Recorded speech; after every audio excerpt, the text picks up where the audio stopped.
It's time once again to step out, step up, and step into the Coming Out Lounge, a safe space to be you and your truth with coming out coach Rick Clemens. Rick's expertise in the coming out process has helped hundreds of men and women step out of the closet to live authentically as gays and lesbians. Freeing you from the feelings of guilt and shame, Rick's heart-centered approach is loaded with bankable advice and take-action tips for living powerfully on the other side of the closet door. Each week, the Coming Out Lounge brings you heartwarming coming out stories, thought-provoking insights, and diverse perspectives for living out and proud. Pull up a chair and spend an inspiring hour in the Coming Out Lounge, stepping out, stepping up, and stepping into living your truth. Here's the host of your show, Coming Out Coach Rick Clemens. And happy Wednesday, everyone. Thanks for joining me today. And today we're going to do something a little unorthodox, a little bit crazy, a little bit out of the comfort zone, and a little bit of really stepping in and truly living in your truth. I'm Coming Out Coach Rick, and today I'm really thrilled to take you to a place that not many venture, at least not in their real lives, but yet a place where people laugh, enjoy, and really, really, really step into themselves. It's a little-known place that one of the most iconic gay and lesbian icons brought to life, and that would be RuPaul. Now, yes, I wish RuPaul was who is joining me today, not to give any disregard for the beautiful person I'm about to introduce, but RuPaul really kind of set the standard. He kind of set the standard for saying, here I am, this is who I am as an entertainer, and this is what I do. I do this with joy, with vigor, with excitement, with a little bit of craziness, and he's a powerful, powerful drag performer. He's made that icon of RuPaul pretty much a household name both in the gay and straight world. And what I love about my brothers / sisters in the drag performing world is they embody truly, in a very beautiful, funny, honest, authentic way, what it really, truly means to come out. And today we're going to be talking about what is it like to be one of those performers? What is it like to be standing in your truth, not only as a drag performer, but also as a gay man? And so as we go through the show today, again, if there's something that strikes your fancy, something that cracks you up, something that you go, I didn't really ever think about that, please feel free to tweet it out if you're on Twitter. The hashtags are #CoLounge and #ComingOutLounge. And so I guess without further ado, I'm going to invite someone to come in and join us. He's a powerful, powerful entertainer. Met him in a very unique way at a poolside party, so to speak. And then I discovered that he was a drag performer. And I just had to say, wow, this is someone I could really see myself actually bringing on the show, really truly sharing with my audience, because he and I have a lot in common. No, I'm not a drag performer. And no, I don't live in West Hollywood, California. But what I love about Christopher, a.k.a. Poppy Fields, is he's a good old Southern boy, Southern girl, who truly has come into his own, not only as a gay man, but as a performer and as an actor, singer, dancer, choreographer. Please welcome to the show, my friend Christopher. How are you, Christopher? I'm doing great. Thank you so much for having me. I'm thrilled to be here this morning. I'm thrilled to have you, and I know you've been busy, and we'll get to what's been going on in your life. But first of all, I'm excited to have you, and I think there's not one thing I said before that I didn't truly mean from my heart. And I know we did just very quickly and had a great conversation when we first met, but you, every time I get the chance to talk to you, you just put a smile on my face. Well, that's good. I'm glad I have that effect on people as opposed to the opposite, I suppose. Absolutely. I didn't want to be up on stage all in your beautiful regalia and not making people laugh. So. Oh, well, that's true. Lord knows it's a journey to get there every time I have to do it. But it's worth it. It's worth the journey. So It is. And that's one of the things I think that really, as you and I started having our chats pre to the show, I find you a very connected person to your own journey and to yourself, and to really identifying this is who I am. And so set aside a little bit of Poppy. Just we're going to ask her to step aside for a moment, and Sure. which I know is really hard for her to do because she is the diva. But let's talk just to you, Christopher, as a beautiful man. You had a lot of different twists and turns along the way of getting to where you are today. And what would you say is one of the most compelling things that finally helped you really begin to sink into yourself as a man, and then also as a gay man, and then finally as a drag performer? Well, to be perfectly honest with you, I can honestly say that I don't think I fully came into who I am now until just a couple of years ago. I just turned 41 about a week or so ago, and it wasn't until the very end of my 30s that I really felt, I guess, self-actualized is what they would call it in psychological terms, but I felt completely comfortable in my own skin. And I had gone through stages of my life in which I thought I was completely comfortable in my own skin, and quite honestly, at that point in time, to my conscious, I was. But there were still there were still some things going on underneath that I wasn't ready to deal with, or I hadn't dealt with yet. Right. I was born in the smallest of small towns in Alabama. We only had 3 traffic lights, and one of them blinked.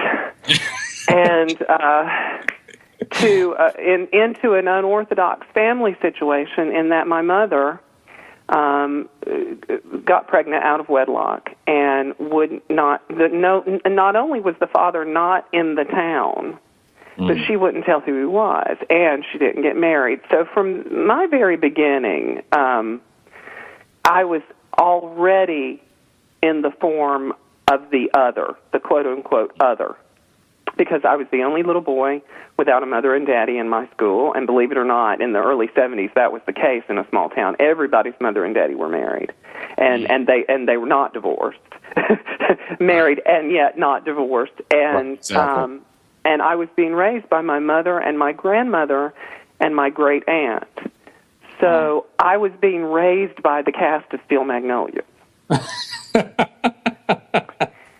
Well, that had to be an experience in and of itself. Yeah, it is. And because of that, naturally, I became effeminate. I mean, the only people that I'm not gay because I was raised by 3 women, but my mannerisms were patterned because of those wonderful Southern women that were around me. And most of my family at that time were older. It was composed of great aunts and uncles.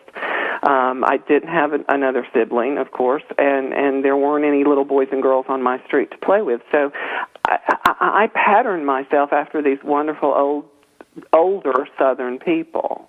Right. And that didn't behoove me very much when I got to school.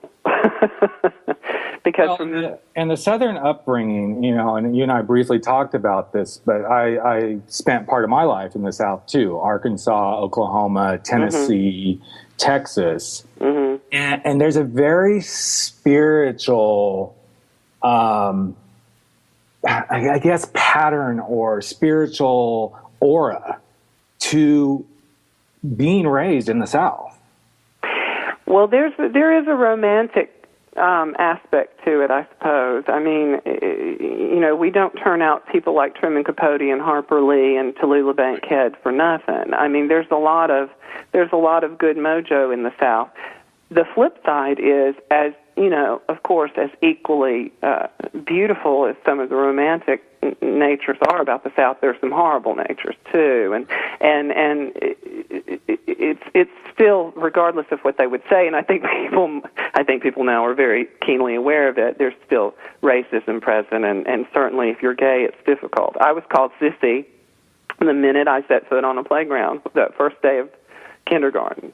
And I probably didn't go to school a day in my life in elementary and high school when I wasn't called sissy or queer or faggot, or even when I was, a senior in high school and considered quote unquote popular, because ironically I was. People in my hometown had suppressed the idea of anyone being gay so much that it wasn't talked about, it wasn't dealt with, and talk about the skeleton in the closet. I was just that very polite, nice young man who sang solos in the church choir and made straight A's, but and called sissy by the kids and the adolescents, and probably the adults knew what was going on, but it's not considered an option in their world. Right. So talk about being in the closet. That's in the closet. Well, and I think what you're bringing forward, and we've got a couple of minutes before we go to break, but I think this is a really interesting space for us to go talk about when we do come back from the break, that this not being an option or even considered when you are in the throes of some of these areas of the country or the world, it brings about a blindness, not only to those who are not going to talk about it, but it starts to inherently almost bring forward our own blinders about ourselves. Sure. And can truly lead us down the path of where most of us as gays and lesbians begin to go. And when we come back, we're going to talk about how these blinders begin to, transition you to who you were, transition me to who I became. And when the blinders are on, it was like we cannot see clearly. Right. So we're going to be coming back in just a few minutes with Christopher Graham, a.k.a. Poppy Fields. And when we return, we're going to talk about the blinders of being gay and lesbian in our own mind.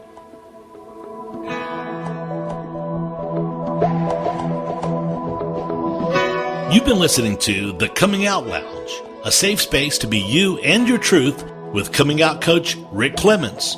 We'll be right back after these messages. I look into the window of my mind.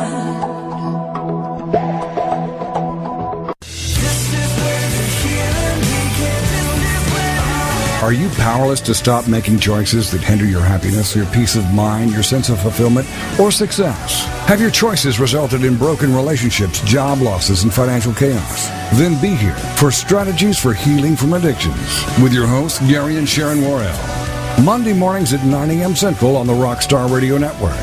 Strategies for Healing coaches and empowers and seeks to help people discover their goals and reach those goals quickly. Provide structure, tools, and perspective to help clients accomplish more in their lives. To encourage clients to think bigger and realize their full potential. Strategies for Healing endeavors to see each individual come to a place of purposeful living apart from addictions. Check out the website, strategiesforhealing.com. Then join us for Strategies for Healing from Addictions with your hosts, Gary and Sharon Worrell. Monday mornings at 9 a.m. Central on the Rockstar Radio Network. Are you ready to get your woohoo on? From business and branding to babies, best-selling books, and personal breakthroughs? Then it's time to tune in to Woohoo Radio, Love, Life, Business, and the Pursuit of Happiness with your host, Lisa Steadman. Wednesday afternoons at 4 p.m. Central on TogiNet.com. Using her signature blend of inspiration, motivation, and kick-butt action, best-selling author and chief woohoo woman Lisa Steadman wants to help you discover the woohoo that only you can do. Lisa will show you how to create your signature woohoo way of love, life, business, and the pursuit of happiness without losing yourself. If you're tired of a one-size-fits-all approach to career, relationships, and personal growth,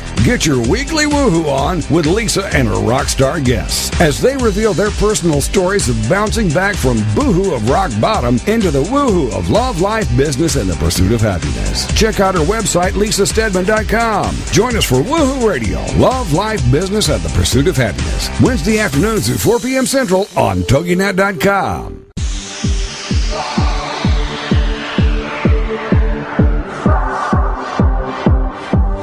Welcome back to the Coming Out Lounge with your host, Rick Clemens. And we are back in full drag with my good friend, Christopher Graham, known as Poppy Fields, the fabulous Poppy. So Here we are back. And right before the break, Christopher, we were talking about how in your town, in that little tiny, pit stop in Alabama, it really was, being gay was not even considered. It wasn't an option. And we had been talking about the blinders that this kind of mentality starts to put on, not only for those who look at it that way, but for us as gays and lesbians as well. So I'm just kind of curious, what kind of effect was that having on you, even though you were Mr. Popular in high school? Well, I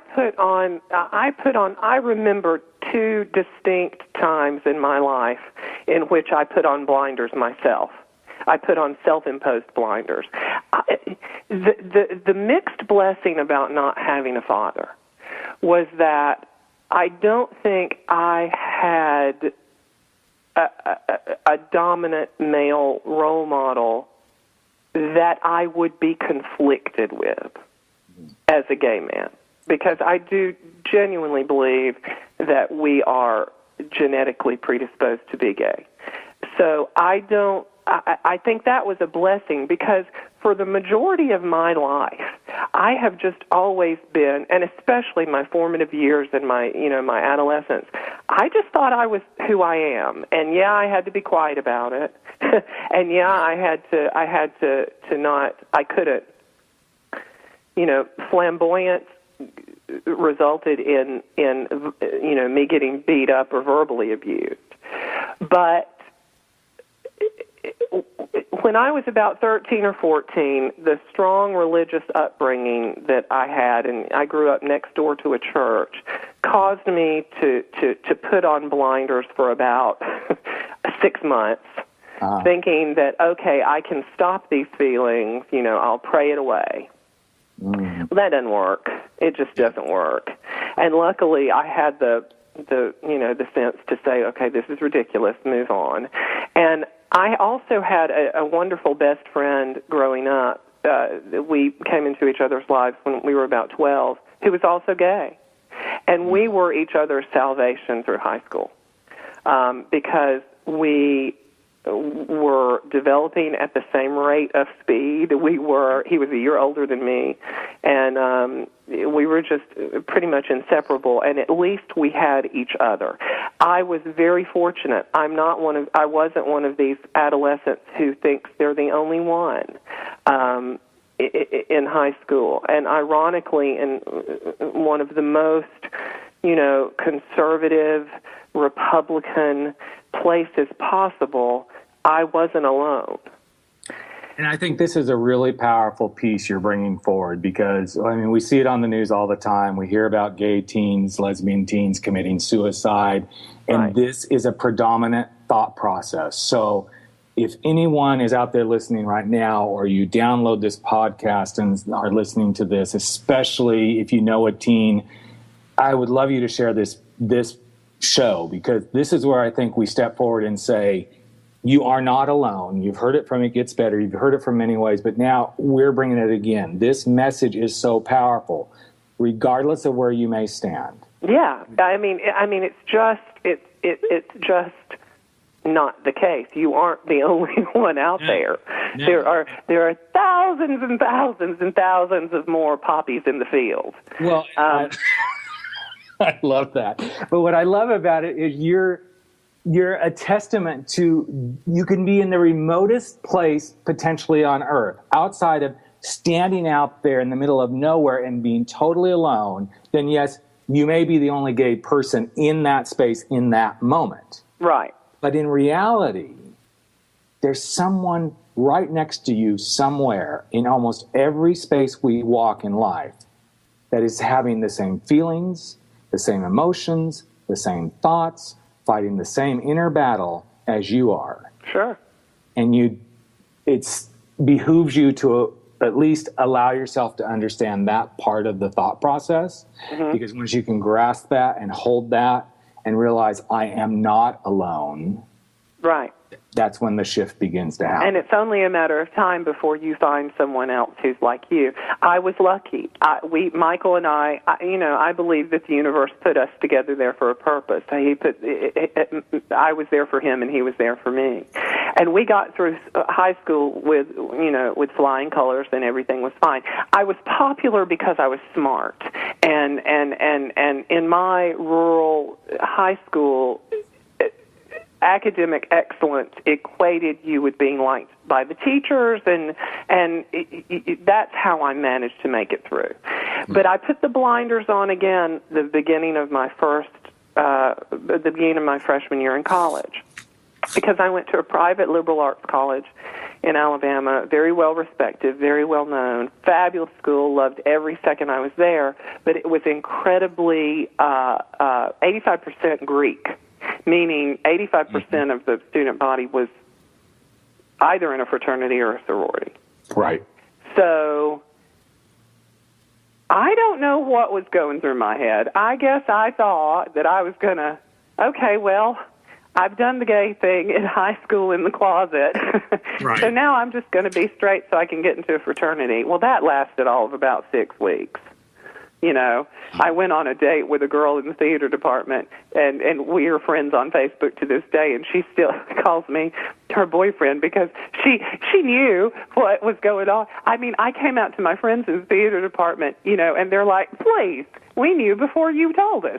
So, and it was kind of one of those silly things, but I felt as if I had to conform. And I tried to as best I could. But there are some of us who, no matter how hard we try, no matter how straight acting we want to be, and I hate that word, that term in gay community, by the way. I hate straight acting. We're not. We don't conform. We are who we are. And luckily, I found that, of course, I was in the theater department, and that was a fraternity unto itself with wonderful, accepting people and amazingly gifted professors. And they set me on my way. And once that happened, I never looked back. I was, I knew I was gay. I was proud to be gay, and onward and upward. And yet, there were still parts of me that I wasn't quite comfortable with. But again, here's something that you beautifully brought forward, that there's an underlying message. And again, because of our both mutual time spent in the southern states, and I'm not trying to say it's not like this in other places, but there is a power in the southern arena, in the college southern arena especially, around Greek life. And it's you talk about conforming. I did not belong to a fraternity, and similar to you, I went to a private college. Mine was a church-based college, not liberal, not accepting, not anything. But then I went to Oklahoma State University, and it was all about Greek life. Everything happened in Greek life. And I find this so interesting that you brought forward that word conform, because even in life, and this isn't like some revelation that Coming Out Coach Rick is having. It's just an observation. Just the conforming to Greek life was, in a way, you saying, okay, I have to conform, so this is how I'm going to at least do it and try to hide the pain of who I really am. And for anyone who's listening, yours may not be going to a fraternity, or it may be, okay, I know I really love theater, but in order to hide my true self, I'm going to abandon theater for, my high school years. Or it may be, I'm not going to, whatever it may be that people deem gay, lesbian. Right. So it's all about how we conform to cover up our real truth. Right. And that sounds like that was a piece of it for you. Oh, yeah. But yet the authentic you kept coming out and saying, that's not really who I am. Yeah. I'm a good actor, but I'm not that good of an actor that I can pretend to be a frat boy. So let me ask you this. You brought the straight acting up, and you and I had a brief conversation about this, but I'm going to put you a little bit on the spot. Why does the straight acting terminology really, really bug you? Because it's a form of internalized homophobia within our own gay community. I mean, that's just what it is. We, in our desire to be accepted and in our desire to be treated with equality, Right. we are conforming to the norm. We are conforming to what heterosexual society thinks that we should be in order to play in the playpen. Right. And we have adopted that within the gay community so that, guys are, in some cases, uber masculine. Mm-hmm. And West Hollywood's full of them. And I agree with you, and it's okay, but I see where you're coming from, because it's suddenly become, if you're not this, right, then you can't be accepted. And it's not, I'm not saying there's anything wrong with being gay and acting masculine. You just need to be who you are. Right. And we as a community don't need to put our own restrictions on ourselves. I am an effeminate gay man. It doesn't make me weaker than a straight acting gay man. In fact, I'm a hell of a lot stronger than a lot of gay men who act straight. Right. I like that, because this is, and we're going to go to a break real soon, but it's setting up perfectly for what you and I talked about, the community's perception of the drag performing community, because it becomes this is what you have to be. And one of my favorite phrases when I'm working with my clients, and we always get into this work, is, okay, so you're going to come out of the closet. That's really fabulous. You step into being who you are. But then once you do that, what closet are you going to step back into trying to become a part of the gay community? Sure. Because there is so much, and we've got about 10 seconds till break, but there's so much of this that you and I can go into from your own perspective as a drag performer, and then me as a parent who came out of the closet late in life. So when we return, we're going to talk about stepping from one closet to the next and what it really means to be in the community.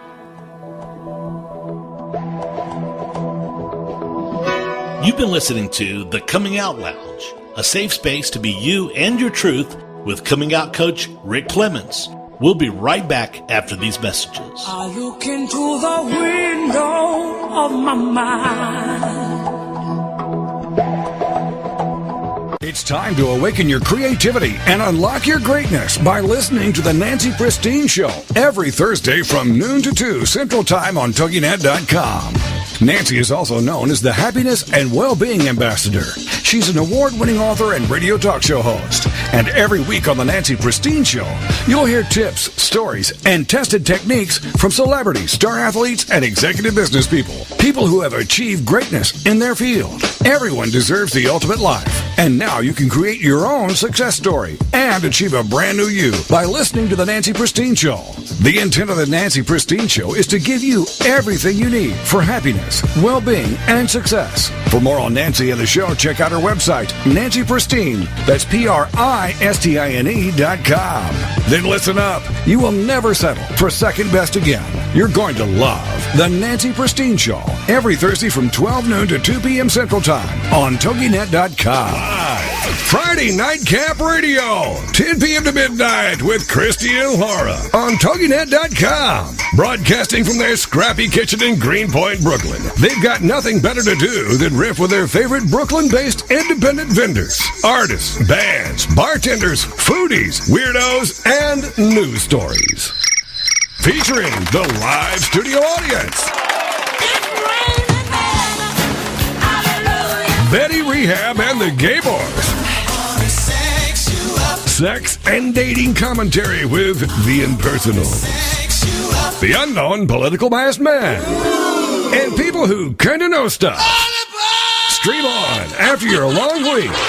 Brooklyn's variety show of madcap intellectualism. Friday Nightcap Radio with Laura and Christy, 10 to midnight Eastern on TogiNet.com. Radio like you've never seen.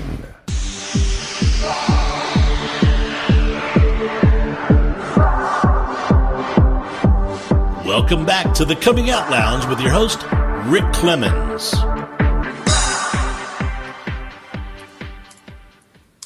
And welcome back, everyone. We are sailing through the show. We're halfway there, and I just have to say I'm really enjoying this conversation I'm having. And before we go back to Christopher, and I'm going to invite him to bring Poppy forward very soon, I just want to say that next week's going to be a really interesting and powerful show as well. We're going to be talking about grief and loss with a very powerful coach friend of mine, Keith Miller, who is the master of helping people stand up to the grief they're facing, get through things that they have to address when they had the loss of a partner or a home or anything that takes on that form of grief. So next week, Keith Miller will be addressing love, life, and loss, and getting through your grief stages as you confront those challenges in life. So back to Christopher. Mm-hmm. So just before the break, we were kind of talking about the different ways the gay community is accepting, not accepting. You come out of the closet, and then suddenly, before you know it, you can, and I'm going to say can. I'm not saying you do or you will, but you can find yourself back in another form of a closet or in another form of a jail cell. And my own personal experience was right after I came out of the closet, I was so hungry for acceptance and admiration, as I think most of us are when we go through that journey. Mm-hmm. And I was standing in a bar in Laguna Beach and was being introduced to people, and I made the comment of, "Oh, I have 2 children." And I'm going to just say it like it was. This really bitchy queen turned to me and said, "Oh, so you're one of those breeders." Mm-hmm. And for all the excitement and joy and standing in my true power that I had felt, finally being able to be me, in that moment, I lost all of it.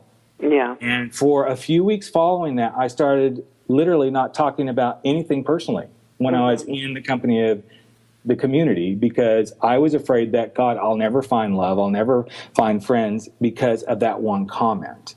And I think that's a perfect example of going from one closet right back into another closet. Well, so, I think I think what frequently, I mean, this is just my opinion. I think what frequently happens is that we, as gay men and women, we go through a childhood and an adolescence, and sometimes many years, if not all, of an adult life, being in one way or another persecuted. So when we finally step into our own and we come out of the closet, or we become part of a community in which we feel safe, mm-hmm. Unfortunately, we tend to do to other people what was done to us. Yep. And a lot of times it's within our own community. Yep. A lot of times it is the overtly straight acting gay man scoffing at the drag queen, or it is the lesbian scoffing at the gay men. Right. It works in such a myriad of ways because interpersonal relationships are so terribly complex. But I think that we need to each take it upon ourselves not to perpetrate bullying within our own community.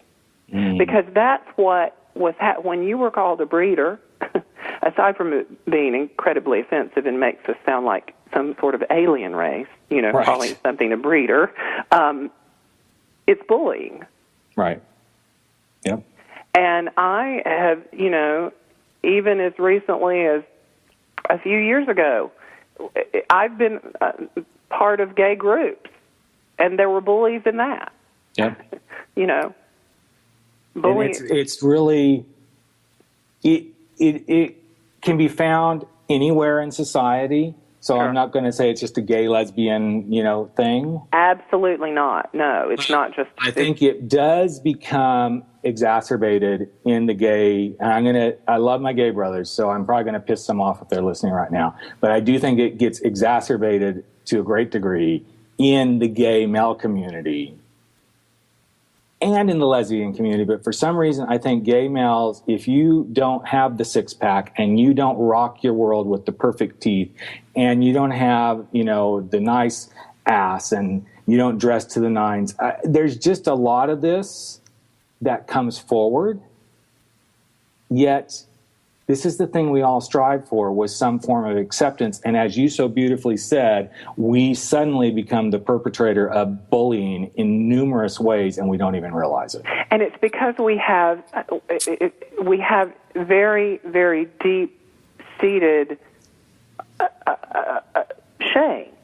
Mm-hmm. Not because we have anything to be ashamed of, but because we've been told all our lives that we should be ashamed. So we overcompensate for that. We think, okay, we're not going to be attractive to other gay men if we don't go to the gym and get the six pack or get our teeth capped, or if we don't act straight, or we can't be, and it's all about embracing. There comes a point in your life that you either continue on your path or you embrace who you really, really are. And that is what I guess I have done or am continually striving to do. And I like this path better. I agree. And, when we met poolside, I had been watching you throughout the day, and I thought, he's really totally accepting of who he is. He's an effeminate gay man, and he embraces this is who he is. Mm-hmm. And he's not making any excuses for it. And that was first perception, and right. And then we started having our conversation, and I'm like, he really is him. There isn't a whole lot of, bullshit with Christopher Poppy. Yeah, what you see is what you get with me, pretty much. Yeah, actually, I remember you saying that to me when we were talking in the pool. You said, what you see is what you get. Yeah. And I think this is a beautiful, yes, is it a trite saying that we throw out there a lot? But I often think about if we just were able to just be very genuine in our delivery of that statement and say, well, I understand that may be the way you see me, or I can see how for you that doesn't work, but what you see is what you get, and this is me. Mm-hmm.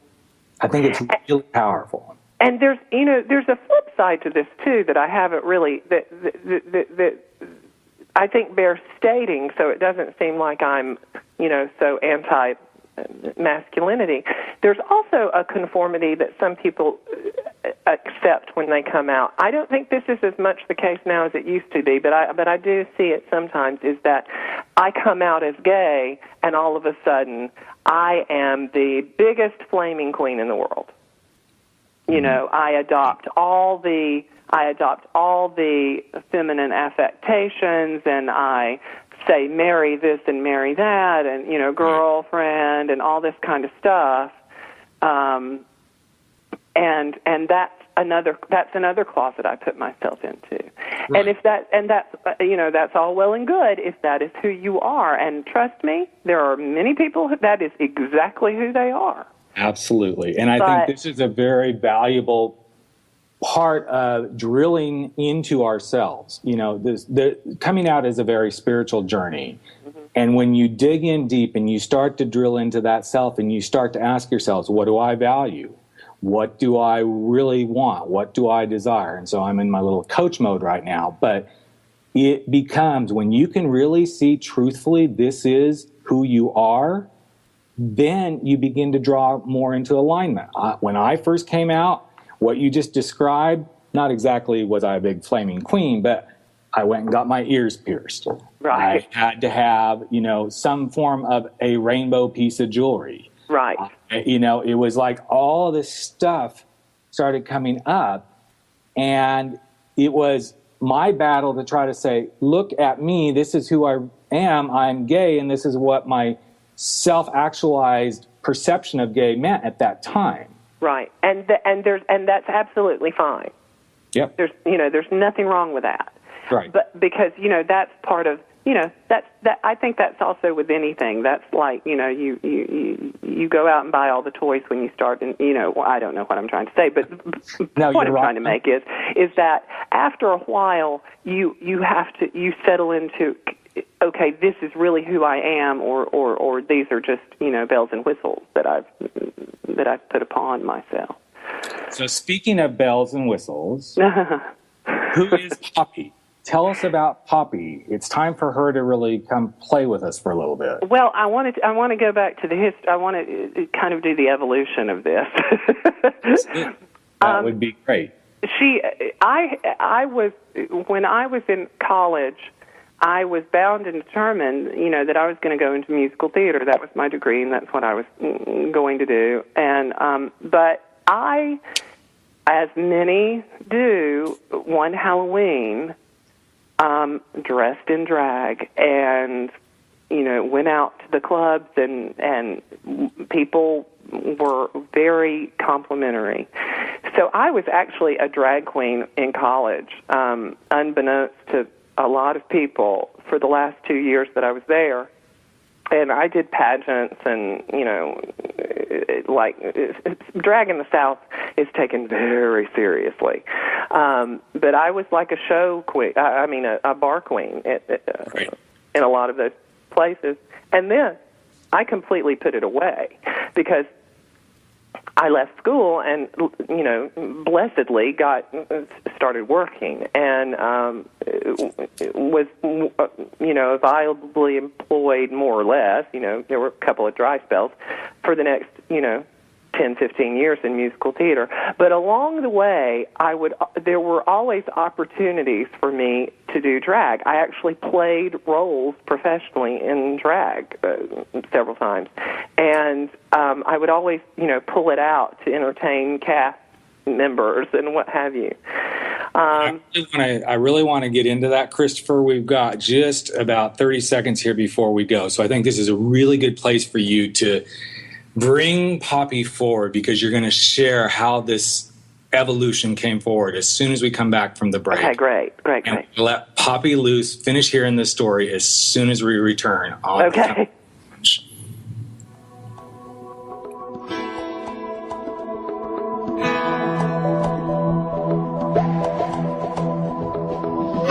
You've been listening to The Coming Out Lounge, a safe space to be you and your truth with coming out coach Rick Clemens. We'll be right back after these messages. I look into the window of my mind. Are you yearning to connect with those close to you who have passed on? Do you feel you'd be more at peace or more in balance in your life if you could only have that connection? Now you do.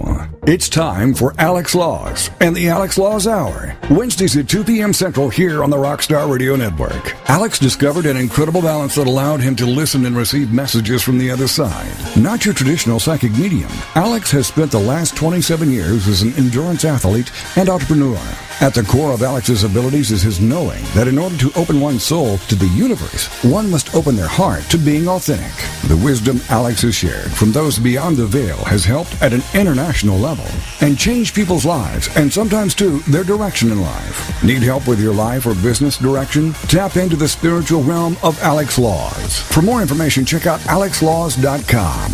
Then join us for the Alex Laws Hour with Alex Laws, Wednesdays at 2 p.m. Central here on the Rockstar Radio Network. I am not the woman I used to be. I'm free with Minister Diane Jones. Monday nights at 10, 9 Central on TogiNet. This is your chance, ladies, to hear stories of hope and healing from someone who's been there. Someone who has fought back from the horrors of incest. Minister Diane's innocence was stolen from her in the land of alcoholism and mental illness, which led to her being emotionally, physically, and sexually abused by her parents. Yet in spite of this trauma, she has gone on to become a successful wife, mother, registered nurse, and minister of the gospel of Jesus Christ. I'm not the woman I used to be. I'm Free is a straight-up show to enlighten you and to lighten your load. Do not let the weight of this world or the things that have happened to you control your life. For more on the show and Diane and her book, The Story of Me, email her directly from her show page here on TogiNet. Then, join us for I'm Not the Woman I Used to Be. I'm Free with Minister Diane Jones. Monday nights at 10, 9 Central on TogiNet.com.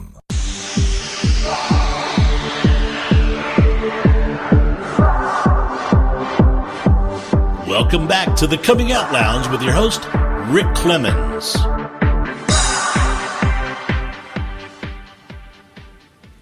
And we are back with my good friend Christopher Graham, a.k.a. Poppy Fields. And I'm not going to say much more because when we left for the break, Christopher was just beginning to take us on the journey of Poppy. And I'm just going to let you keep going, my good friend. Well, okay, so bar queen in Alabama, and then musical theater, and I never even considered making, it never occurred to me that being then creating the character and trying to pursue a living and, or a career in female impersonation was an option.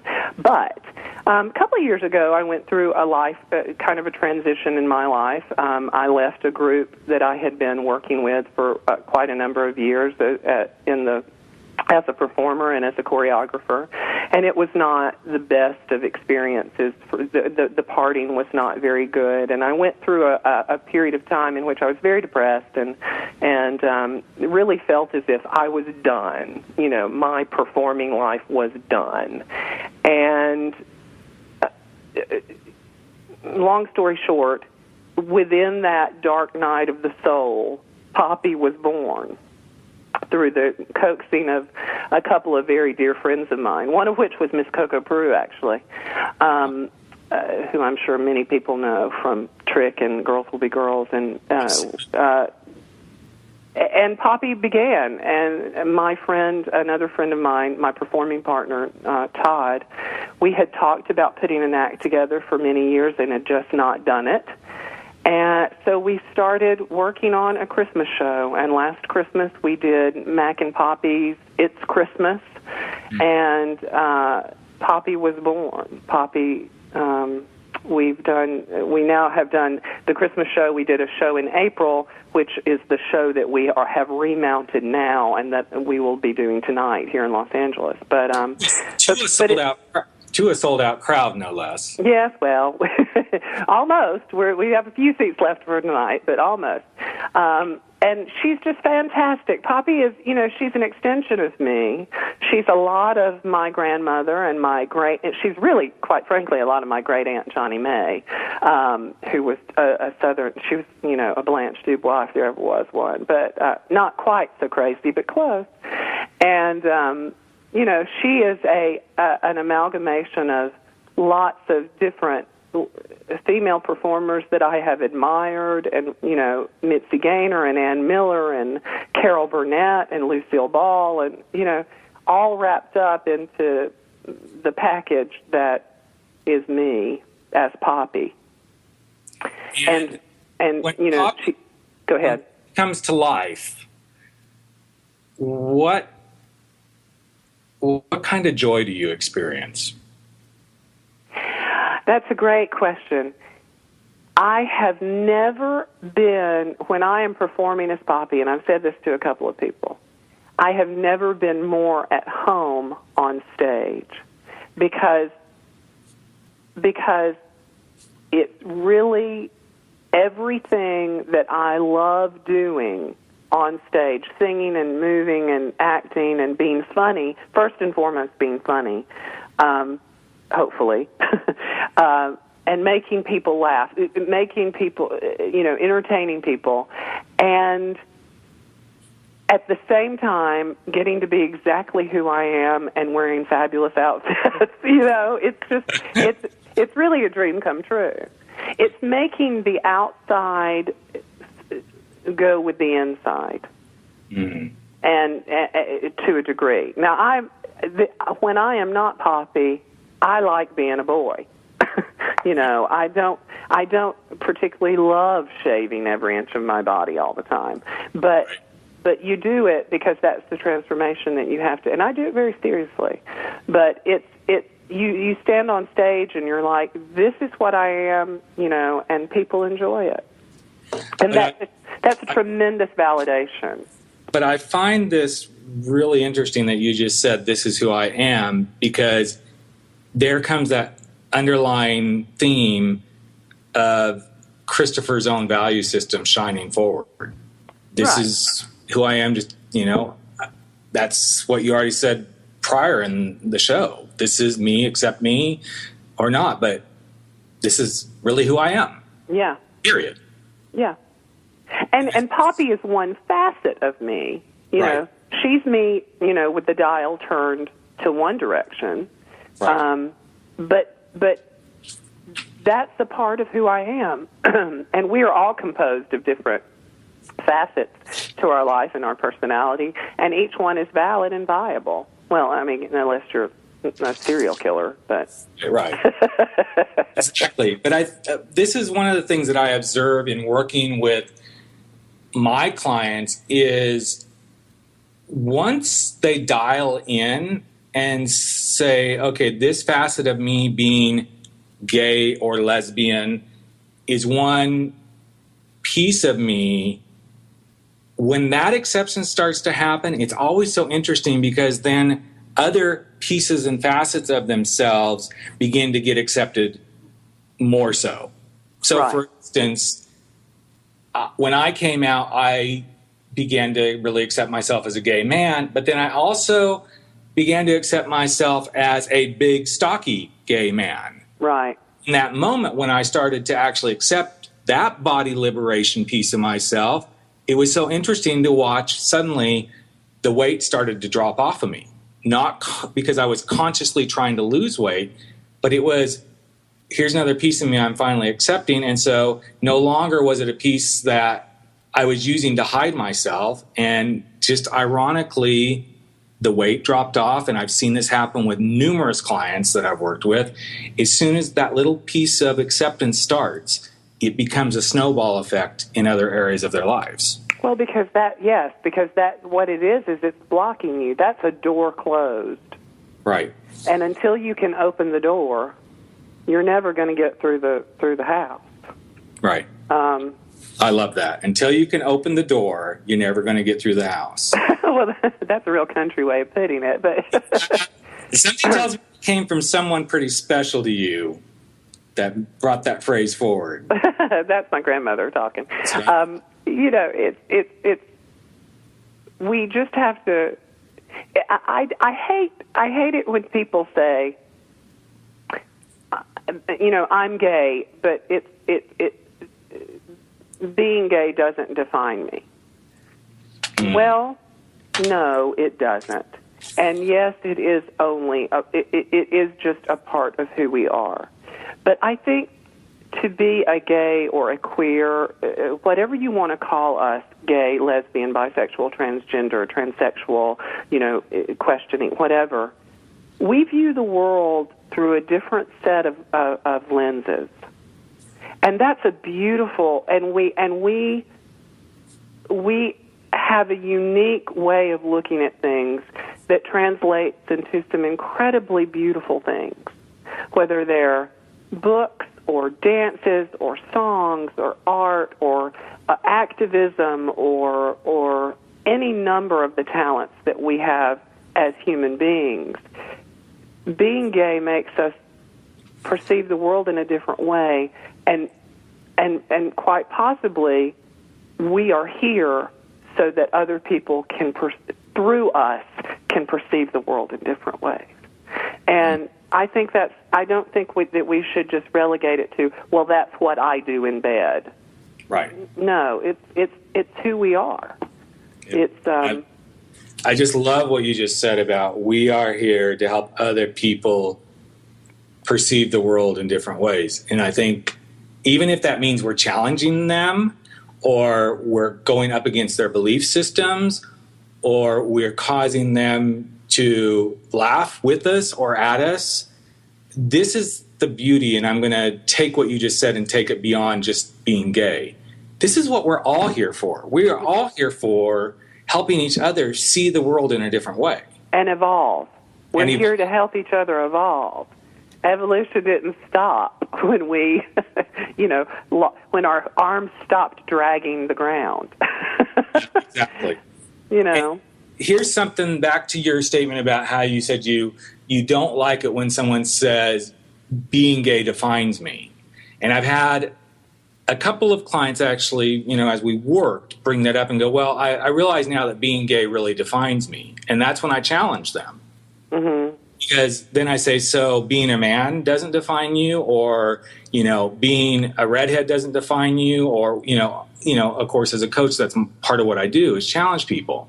Mm-hmm. In one of those sessions, I had a divine download of wisdom come to me, and I looked at my client and I said, what if you changed it instead of being gay defines you, and instead said being gay is just part of the definition of who I am. Right. I think that's so much more powerful. And we've got just a couple of minutes till we have to end this show, and I can't believe we're already blown through 1 hour. But I know it's gone by incredibly fast. Yeah, and I just want to give you, and I'll cue you when we're getting down to 1 minute, but share your Poppy wisdom. Let's hear Poppy come fully forth out of your beautiful embodiment of you, Christopher. You want me to go into her voice, don't you? An all hour for that. Poppy is not that terribly different than I am. It's just that she's very, maybe I adjust the timbre up just a little bit, and she speaks with more of a Southern accent. But, Poppy,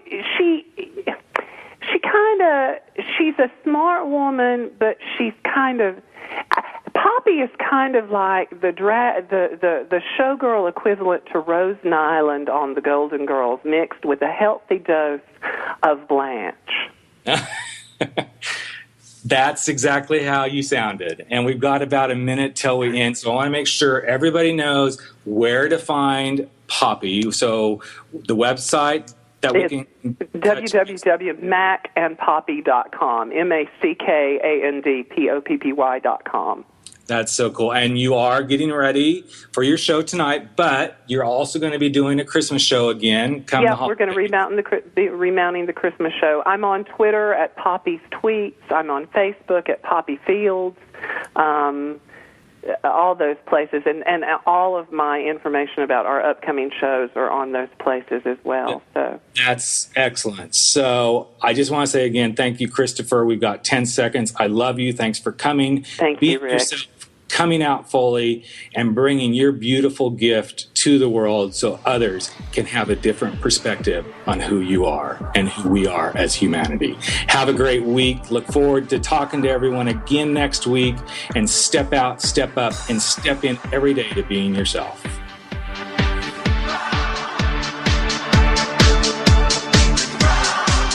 Thank you for joining us today with the Coming Out Lounge with your host, Rick Clemens. Make sure you tune in with us next week, same time, same place, for the Coming Out